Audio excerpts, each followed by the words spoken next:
बिस्मिल्लाहिर्रहमानिर्रहीम, अस्सलाम वालेकुम। मैं समी इब्राहिम हूँ और मेरे साथ फ़ख्र रहमान हमेशा की तरह, लेकिन आज हमारे साथ प्रोफेसर गनी जावेद भी मौजूद हैं।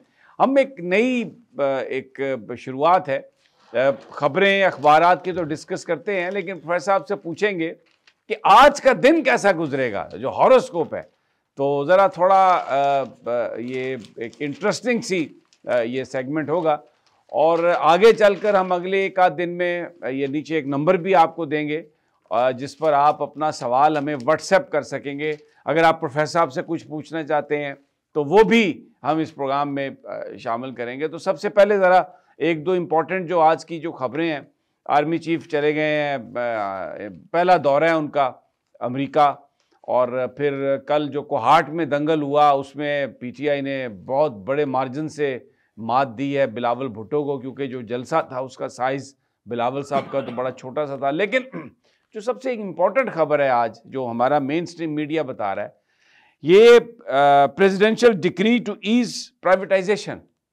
इसमें हाई कोर्ट्स के अंदर जो ये कौमी असासे बेचे जा रहे हैं, अगर कोई उसमें इर्रेगुलरिटी है तो जो एक लोग हाई कोर्ट में चले जाते थे वो एक ऑर्डिनेंस के ज़रिए उसको ख़त्म करने का प्लान किया जा रहा है। अब ये कोई मैंडेट नहीं है केयर टेकर्स का, प्राइवेटाइजेशन का, लेकिन एक प्रेसिडेंशियल डिक्री जो है ना वो होने वाली है। और फवाद हसन फवाद पता नहीं किसको बेचेंगे, कितने में बेचेंगे, अब आप हाई कोर्ट में नहीं जा सकते। और ये हुआ इसलिए कि पीआईए की प्राइवेटाइजेशन में जो कुछ हो रहा है, उसकी प्रॉपर्टीज़ पर जिस तरह कब्जा करने की कोशिश की जा रही है, उसको चैलेंज किया उन्होंने हाई कोर्ट में, वो एडमिट हो गई। तो अब ये जनाब ऑर्डिनेंस लेके आ रहे हैं और this is what is happening इस वक्त मुल्क में। यानी एक तरफ महंगाई है, बेरोज़गारी है, और दूसरी तरफ ये असासे जो हैं वो बेचे जा रहे हैं, और उस पर जो सवाल है अदालतों में उस पर पाबंदी लगाई जा रही है। बस फाइनल एक ही अपील होगी जो सुप्रीम कोर्ट ऑफ पाकिस्तान में की जाएगी। अब कौन जाएगा वहाँ पर, कब उसकी बारी आएगी, कितने पैसे लेगा, एक ऐसा मतलब ये इशू किया इन्होंने कि जिससे ऐसा लग रहा है कि माल मुफ्त दिले बेरहम, कोई वाली वारिस नहीं है इस वक्त पाकिस्तान का, जो इनके दिल में आए उसी तरह ये करना चाह रहे हैं। और ये एक बड़ी ये परेशान कुन ये खबर है। और इलेक्शंस के हवाले से अब जो स्पेकुलेशन है इस वक्त वो हो रही है, और मेरा ख्याल है कि अगले 5-7 दिन के बाद ही सिचुएशन क्लियर होगी कि इलेक्शंस जो हैं वो किस तरफ जा रहे हैं। फ़ख्र, बड़ी ये तो प्राइवेटाइजेशन वाली तो बड़ी तकलीफ दे खबर है। ये बिल्कुल तकलीफ दे खबर है। और ये चीफ जस्टिस जो सुप्रीम कोर्ट ऑफ पाकिस्तान है और जो बाकी हाई कोर्ट के चीफ जस्टिस साहिबान हैं, ये अदलिया की खुद मुख्तारी के ऊपर बराह रास्त एक बहुत बड़ा हमला है। सदारती ऑर्डिनेंस के ज़रिए से किसी भी हाई कोर्ट की जुरिस्डिक्शन को इस तरह से कर्टेल नहीं किया जा सकता। ये आइन के अंदर जो अदलिया की खुद मुख्तारी के हवाले से आर्टिकल 176 है और इस तरह के दीगर जो आर्टिकल हैं, उसमें अगर आप देखें तो इस तरह ऑर्डिनेंस जारी करके अदलिया को यानी ये देखें, बात ये है कि ये निगरानों का मैंडेट ही नहीं है। वो they were here just to take care of day to day business and then hold elections. ये अब ये उनका मैंडेट नहीं है। अब अदालतों के इख्तियारात तो एक अलग चीज है ना, कोई इलेक्टेड गवर्नमेंट करे तो फिर उसमें ये बात आती है। बात ये है कि ये उनका मैंडेट ही नहीं है प्रोफेसर साहब, एक तो ये मैंडेट ही नहीं है इनका, और बड़ी अजीब व गरीब सूरत हाल है। तो मुझे यकीन है कि जो प्लैनेट्स हैं वो भी आज के दिन के हवाले से आपने हॉरोस्कोप तैयार किया हुआ है, तो ज़रा बयान फरमाइए कि तो बहुत ही एहतियात चाहते हैं, बहुत ही तवज्जो चाहते हैं, हर बात को बड़ी गहराई से सूरत हाल को समझने की ज़रूरत है, क्योंकि जनवरी में जाकर हालात जो हैं वो हमारे लिए अल्लाह ना करे, अल्लाह ना करे, अल्लाह ना करे, बड़ा चैलेंज बनने वाले हैं। आज एरीज का दिन कैसा गुजरेगा? आज एरीज का दिन कैसा गुजरेगा? हाँ जी, एरीज का दिन ज़ाती तौर पर वो बड़े तन्हा फील कर रहे हैं। अच्छा। और बड़ा अपने आप को ले दे कर रहे हैं, अपने आप की तनकीद कर रहे हैं कि ये मैंने सब क्या किया, अपने आप को बड़ा बुरा भला कह रहे हैं। तो मैं उनसे यही अर्ज़ करूँगा अपने हमले भाई कि अपने हाल पर रह फरमाएं, और जो कुछ आपने किया है उनको समझें, जो भी गलतियाँ हुई हैं, जो भी आपसे गलत कदम आपने उठाए हैं उनको समझें। इस तरह ये आपको मनफी रवैया ज़रा थोड़ा बहुत ठीक हो जाएगा। और सॉरी क्या सोच रहे हैं जी? सॉरी हजरात क्या सोच रहे हैं? कौन सा हजरात? सॉरी टोरी हजरात भी उनमें जो आजकल कुछ जोश व खरोश नहीं है, हालांकि ये बड़े जोश व खरोश वाले लोग हैं, हर वक्त आगे बढ़ते नज़र आ रहे होते हैं, लेकिन आजकल इनके जोश खरोश में कमी आई हुई है। और ये अच्छा है, ये वक्ती तो थोड़ा बहुत रेस्ट कर ले, तवानाई में इजाफा हो जाएगा और बाद में फिर वही जो इनकी गर्म और मुहिम आराई और जोश व खरोश है, फिर उसी से काम लेंगे। और दूसरा ये है कि इनके भी लोग खिलाफ हो रहे हैं। तो मैं सॉरी हजरात यही कहूँगा कि ये खिलाफ हो रहे हैं, बजाय उनसे तू तकरार करने से आप खुद सोचें कि क्यों खिलाफ हो रहे हैं, आपसे क्या हुआ है, क्या गलतियाँ सरजद हुई हैं आपसे, आपका रवैया क्या है। तो इस तरह आप झगड़े से बच जाएंगे और अपने भी इस्लाह कर लेंगे। ठीक हो गया। अगला कौन सा प्लेनेट है? अगला जी जोजा। जी जोजा हजरात, आप ये बड़ा डिप्रेशन देख चुके हैं, फ्रस्ट्रेशन देख चुके हैं, सदमे देख चुके हैं, नाकामियाँ देख चुके हैं, तलखी आई हुई है और हर कोई आप भी महसूस करते हैं कि हर कोई हमारे खिलाफ है।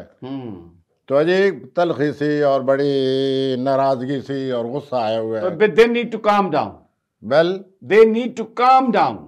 वेल हम तो यही कहेंगे कि वो काम डाउन हो और अभी कोई बहुत बड़ा आम फैसला न करें। अच्छा, हर कोई फैसला करना है तो जो ज़रा सोच समझ कर फैसला करें। जो आपसे एक थोड़ी बहुत ही ये भी गुजारिश है कि आप बहुत जल्दी मुतासर हो जाते हैं, ज़रा से कोई बात करे तो आप उसकी बात मान लेते हैं। आज के दिन आप ऐसा न करें, ज़रा सोच समझ कर, अच्छी तरह सोच समझ कर आगे बढ़ें, क्योंकि आप बहुत आम फैसला करने वाले हैं तलकात के हवाले से। ठीक हो गया। और कैंसर का सर यही है कि उनके हालात अच्छे हैं माशाल्लाह आजकल, और उनकी जो हसास फितरत है वो भी काफ़ी हद तक मुतमईन है। अच्छा, और वो हालात को साथ लिए चलते हैं। खुशी की खबर ये है कि कोई ऐसा शख्स है, कोई दोस्त है उनका, यूं समझिए, उससे मिलकर ये बहुत खुश होते हैं और उनके तो बड़ी उठान पैदा होती है। वो इन्हें मिलने आ रहा है आज। अच्छा, तो आज के दिन तो वो बड़े अच्छे मूड में होंगे। और बाकी ये अच्छी बात है कि उनके हालात इतने आजकल ठीक हैं कि वो हसासियत से बचे हुए हैं। ठीक हो गया। अच्छा, प्लैनेट्स में भी बाद में आते हैं, अगले प्लैनेट्स अभी जरा एक छोटी सी फखर साहब से खबर पर भी बात कर ले। इतनी देर में आप जरा उसको प्लैनेट्स को भी देख लेंगे। अच्छा जनाब, एक और जो जंग अखबार में जो आज कॉलम है जनाब अंसार अब्बासी साहब का, और उसमें वो मियाँ साहब तो कह रहे हैं कि आपको लाया इसलिए गया था कि मामला बेहतर करें, लेकिन आपके गुफ्तगू से गुस्सा छलक रहा है, आप अकाउंटेबिलिटी की बात कर रहे हैं। अगर आपने भी आके इक़्तिदार में तो फ़ौज से अगर लड़ाई लड़नी है तो फिर इमरान खान का क्या कसूर, तो आप ज़रा समझें इस बात को। मैंने वो कॉलम पूरा देखा है, मुझे उसमें ऐसा लगा है कि एक नवाज शरीफ का जो हमेशा इमेज रहता था माजी में कि वो एंटी एस्टैब्लिशमेंट है, अब क्योंकि वो लाडले हैं और सारा उनकी सज़ाएं माफ़ की जा रही हैं, वो जो चोरी डकैती की जो वारदातें उन पर जो इल्ज़ाम था, अब वो सारे मुकदमात क्लियर हो रहे हैं, तो उसके साथ साथ ज़रा उनको ये एक तासुर उनके बारे में कायम करने की, उनके जो साथी हैं, क्योंकि अंसार अब्बासी ज़ाहिर उन्हीं के साथी हैं, वो ये कोशिश कर रहे हैं कि कहा जाए कि जो एक पहले मियाँ साहब ने कहा था कि मेरे लाडले होने का इमेज दूर करो, तो अंसार अब्बासी साहब एक कोशिश करते हुए नज़र आ रहे हैं ये कि जी मियाँ साहब तो बड़े एस्टैब्लिशमेंट को बड़े ललकार रहे हैं, बड़ी जजेस को ललकार रहे हैं, और माजी में जो हुई है गलतियाँ बेईमानियाँ उस पर फ़ौज को भी ललकार रहे हैं और किसी को माफ़ नहीं करेंगे। तो बस लोग समझा रहे हैं मियाँ साहब ऐसा ना करें, मियाँ साहब हिकमत से काम लें। तो एक बड़ी मतलब घटिया सी कोशिश है उनको नवाज शरीफ साहब को ये बयान करने की कि को बड़े वो मर्द मुजाहिद हैं और पता नहीं आ गए हैं। व्हाट डू यू से? अच्छा देखें, मियाँ नवाज शरीफ साहब जब से आए हैं, पहले उनके जो बयानात थे, एक तो उनको बहुत मायूसी हुई थी जिस तरह से वो मीनार पाकिस्तान में जब गए थे, तो उसके बाद से लेकर अभी तक उनको समझ नहीं आ रही थी कि अवाम में वो किस तरह से, और खास तौर पर जो मरियम की जलसी हुई है और कल जिस तरीके से बिलावल भी बिल्कुल पिट गया और वहां पे तो शेर अफजल मरवत ने कोहाट में तो यानी बिल्कुल इमरान देर हो खान गए। जितना जलसा कर दिया है वहां पर और वो पीटीआई के लोग थे सारे के सारे, तमाम रुकावटें दूर करके वहां पर पहुंचे हैं। और अब पंजाब में भी मैं कल देख रहा हूं लाहौर में रैली निकल रही है, मोटरसाइकिलों वाले आ गए हैं। तो अगर ये पंजाब में भी काम शुरू हो गया तो ये क्या बेचेंगे नून लीग वाले? कुछ नहीं, जैसे यही आप तो ये कोशिशें हैं कि भाई नहीं हम हैं असल में नहीं। देखिए वो बात बन नहीं रही है। उसकी वजह ये है कि जिस प्रोटोकॉल के साथ मियां नवाज शरीफ वापस आए हैं और अवाम ने जिस तरह से देखा है, और अब मियां नवाज शरीफ कहते हैं, कभी कहते हैं मुझे 2/3 अक्सरियत चाहिए, कभी वो कहते हैं एहतिसाब होगा, कभी वो कारगिल में घुस जाते हैं, और कभी वो कहते हैं मुझे क्यों निकाला। अब उनको समझ में नहीं आ रही, लगता तो ऐसे है कि मैं क्यों आया, और फिर क्योंकि जो सूरत-ए-हाल सियासी तौर पर है उसमें वो किसी तरह से उनका बयानिया फिट बैठ ही नहीं रहा है। और अब वो ये अंसार अब्बासी साहब भी उनको ये कहने की कोशिश कर रहे हैं कि ज़रा आप ठीक है बयानबाजी आप कर रहे हैं, लेकिन नहीं वो तो मैं आपको, आपकी भी बात ठीक है बिल्कुल। एक चकमा एक लोगों के साथ फ्रॉड करने की कोशिश की जा रही है कि शेर की खाल पहनाई जा रही है, नीचे पता नहीं क्या है, मुझे नहीं पता क्या है। वाल ये अब आप ही फैसला करें। जी प्रोफेसर साहब जल सर आ जाए जनाब आगे। अब अगला कौन सा प्लेनेट है? जी हम सरतान तक तो पहुंच चुके हैं। हाँ जी। तो बाकी ज़ाहिर आगे असद आता है। असद जी, जो लोग अगस्त में पैदा होते हैं, जी जी, ये लोग बड़े खुद पसंद होते हैं और बड़ा अपनी राय को, अपने आप को बड़ी अहमियत देते हैं। इन दोनों रिस्पांस नहीं मिल रहा, ये इनके लिए बड़ी बायस तकलीफ है। अच्छा, क्योंकि ये तो रिस्पांस चाहते हैं, तारीफ चाहते हैं। तो ये जज्बाती तौर पर जो कुछ किसी को निछावर कर रहे हैं, तलकात वगैरह जो भी हैं, इनको रिस्पांस नहीं मिल रहा। तो रिस्पांस की वजह से ये ज़रा वो फील कर रहे हैं। खुशी की बात यह है कि रिहायशी तौर पर इनको कोई पेशकश हो रही है, तो ये कबूल कर लें पेशकश, पेशकश कबूल कर लें। पेशकश में पेशकश कोई ऑफर जो भी कुछ रिहायश के बारे में होगी, ठीक, और ये बड़ी मुद्दत से कोशिश कर रहे हैं रिहायश के बारे में, ठीक है। तो ये जो उनको पेशकश हो रही है इसकी वजह से ये बड़े खुश हो जाएंगे। और दूसरा ये है कि माली तौर पर इनके लिए इस रिहायशी पेशकश की वजह से माली तौर पर बड़ी आसानियाँ पैदा हो जाएंगी। ठीक ठीक। रिहायशी से मुराद आपकी कोई घर बनाने के, घर बना सकते हैं, जायदाद ले सकते हैं। कोई बैठे बैठे कोई कह सकता है कि ये मकान ले लें। जी अगला प्लेनेट जी। अगला प्लेनेट सर जाहिर है सुमला है। सुमला सारी पिछली 10-15 साल रोमांस करते रहे हैं। बहुत जज्बाती ज़िंदगी इन्होंने गुजारी हुई है। जज्बाती ज़िंदगी में बड़े उतार और बड़े चढ़ाव इन्होंने देखे हैं, सदमे देखे हैं, खुशियाँ देखी हैं। आज के दिन ख़ुसूसी तौर पर जो आपने अभी आज का कह रहे थे, वो अपने माजी को कुरेद रहे हैं कि यूँ हुआ, फिर वो हुआ, फिर मुझे यूँ मायूस हुई, यूँ मुझे तलखियाँ मिली, यूँ मुझे सदमे मिले, तो ये कुरेदते चले जा रहे हैं। तो मैं ये उनसे अर्ज़ करूँगा आज के दिन के हवाले से कि जो बीत गया वो बीत गया, जो टूट गया वो टूट चुका है। तो आप ये क्या कर रहे हैं सुमले हजरात, आप अपनी सेहत का ख्याल करें। ठीक है जी। और आने वाले जो हालात हैं उनका आपकी सेहत पर असर पड़ेगा, और आने वाले जो हालात हैं उनकी वजह से आपको बहुत ज़्यादा मौके मिल रहे हैं। ठीक जी। तो आज के दिन आप अपने इस खामखा जज्बाती मूड से बाहर आए। ठीक हो गया, जो हुआ वो हो गया। अब आगे आ जाएं। अगला कौन सा प्लेनेट है? आगे सर आपके एक महबूब कायद हैं जिनके बारे आप हमेशा मुझसे भी लड़ते रहते हैं। लिब्रा जी, जहाँ मैं लिब्रे के बात मीज़ान लिब्रा आज के दिन आपको कोई बात समझा रहा है मौजूदा सूरत हाल के बारे में, तो समझ जाएं। ये जो कोई आपको समझाया जा रहा है इसको गौर से सुने, बहुत गौर से सुने, क्योंकि सूरत हाल को समझने के लिए ये बहुत ज़रूरी है आपके लिए। बिल्कुल।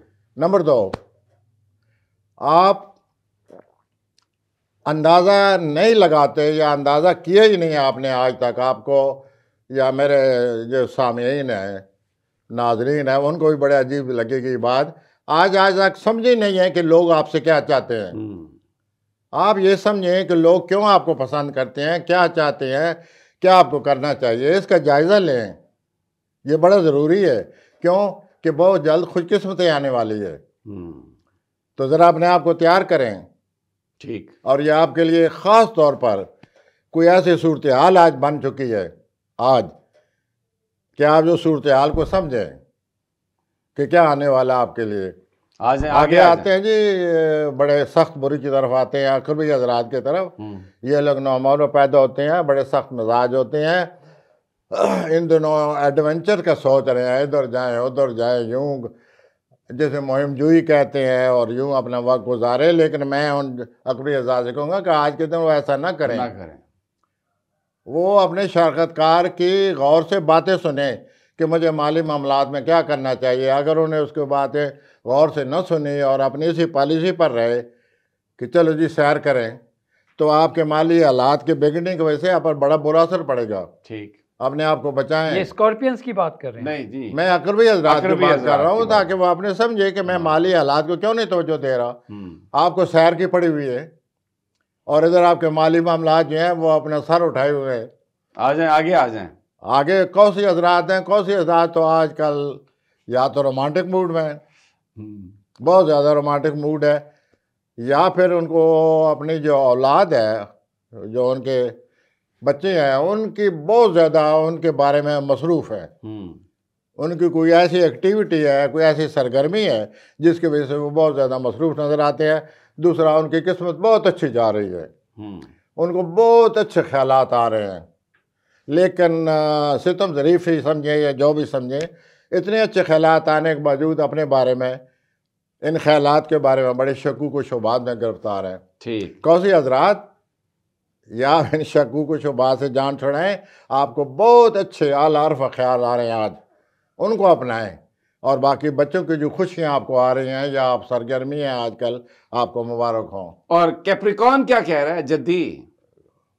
कैप्रिकॉन सर बहुत कुछ कह रहा है, वो कुछ बहुत कुछ करने को तैयार बैठे हुए हैं और बहुत कुछ पॉलिसी नई वजह की जा रही है। आजकल वो किसी पर बहुत ज़्यादा अपनी तवज्जो निछावर कर रहे हैं। अब वो कौन है ये मैं आप पर छोड़ता हूँ, साफियों पर। किसी पर बड़ी तवज्जो निछावर हो रही है और उधर से भी ऐसी तवज्जो निछावर हो रही है। अच्छा, तो अच्छा, ये तवज्जो जिस पे निछावर हो रही है, ये मेल है या फीमेल है? सर जो भी है आप बर्दाश्त करें। ठीक है जी। ठीक। आगे जी है कोई और है। बहुत तवज्जो दे रहे हैं और बड़े उनको रिस्पांस भी मिल रहा है उसका। आगे आ जाएं आप दलवी हजरात पे। कोई नई बात होने वाली है उसके बारे में भी चौकन्ने हो जाए ताकि उस हालात को समझें और आगे बढ़ने की कोशिश करें। आगे दलवी हजरात है। दलवी हजरात, आजकल आप कुछ पेशेवराना तौर पर कोई नया तजर्बा कर रहे हैं या कोई नई बात आपके जहन में आई हुई है या कोई मखसूस तरीक़ाकार आपने इख्तियार किया हुआ है। I am talking about your professional life, पेशेवराना तौर पर। लेकिन जहाँ तक प्लानट का तल्लक है, ये जो कुछ आप कर रहे हैं, बहुत जल्द कोई आपको पटाखे मार रहा है, वो आपको कोई टपक देगा, आपके पाँव के नीचे से कालीन खींच लेगा। वो आप एहतियात करें, होश में रहें। पेशेवराना तौर पर तो आप बड़ी, आप में शौक़ है, आगे बढ़ने की कोशिश कर रहे हैं। लेकिन प्लानट जो हैं वो अपने तौर पर ऐसे आपको घूर कर देख रहे हैं और कोई आदमी आपके पाँव के नीचे से, अंग्रेज़ी का मुहावरा है जी जी, कि फलां ने उसके पाँव के नीचे से कालीन खींच ली, ये होने वाला आपके साथ। तो वैसे इसके अलावा आपका वक्त बहुत अच्छा हुआ है। आपकी इस कारकर्दगी को, पेशेवराना सलाहियतों को कोई उंगली नहीं रख सकता। आपने हालिया साबित की हुई है, तो आप अपने पेशेवराना तौर पर भी ज़रा कदर कीमत का ख्याल रखें और इस तरह आगे बढ़ें। आखिरी प्लेनेट रह गया, हूती हजरात। हूती हजरात ये है जी कि आप बहुत कुछ चाहते हैं, बहुत कुछ आपके जहन में आया हुआ है और उम्मीदें हैं, ख्वाहिशात हैं। मैं आपकी जो सूरत हाल आज की है वो तो यही है कि देखें, बग़ैर कोशिश किए कामयाबी आपकी गोद में नहीं आएगी। आपको बहुत ज़्यादा कोशिश करनी पड़ेगी, हर किसी को कोशिश करनी पड़ती है, फिर जाकर कामयाबी आती है। अगर आप बहुत बड़ी तब्दीली लाना चाहते हैं तो बहुत बड़े काम के लिए तैयार हो जाएं, कामयाबी खुद ब खुद आपकी गोद में आ जाएगी। ज़बरदस्त जी।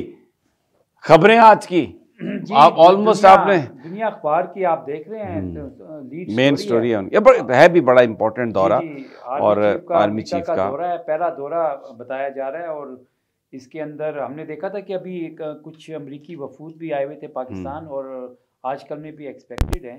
इस तनाज़ुर मुझे लगता है कि ये में क्योंकि IMF का जो 11 जनवरी को इजलास है वो भी बहुत अहमियत है उसकी, और आर्मी चीफ कोशिश भी कर रहे हैं, ख़ास तौर पर गवर्नमेंट की मदद कर रहे हैं उसके लिए, जो इन्वेस्टमेंट है उसके लिए, और बाहर से जो पैसे फॉरेन एक्सचेंज रिजर्व भी जिस तरह से आया, तो very important trip. Let's see what unfolds. और ये आज हमने प्रोफेसर साहब को, और इंशाल्लाह रोज़ाना होंगे हमारे साथ, एक खबर समी साहब, ये ज़रा जंग अखबार की जो लीड स्टोरी है, गज़ा शहरी मिस्र धकेलने की साजिश। देखिए ये वही है जो कि गज़ा की सरजमीन के हवाले से बताया जाता है कि वहाँ पे तेल है, गैस है, और वहाँ से फ़लस्तीनियों को बेदखल करके इजिप्ट में धकेलने की बात हो रही है, और अब ये चीज़ सामने आ गई है। ये कल हमने देखा है कि रूस ने इज़राइल के वज़ीर-ए-आज़म से अचानक एक हंगामी रब्ता किया, और उनको बताया ये जा रहा है कि कोई वो बड़ा इक़दाम करने जा रहे थे जिससे रोकने की कोशिश की गई है। तो गज़ा की और ओवरऑल मिडल ईस्ट की जो सूरत हाल है वो भी तमाम ममालिक के लिए बाइस तशवीश है। तो नाज़रीन, इंशाल्लाह मुलाकात होगी कल फिर आपसे, और इजाज़त, अल्लाह ने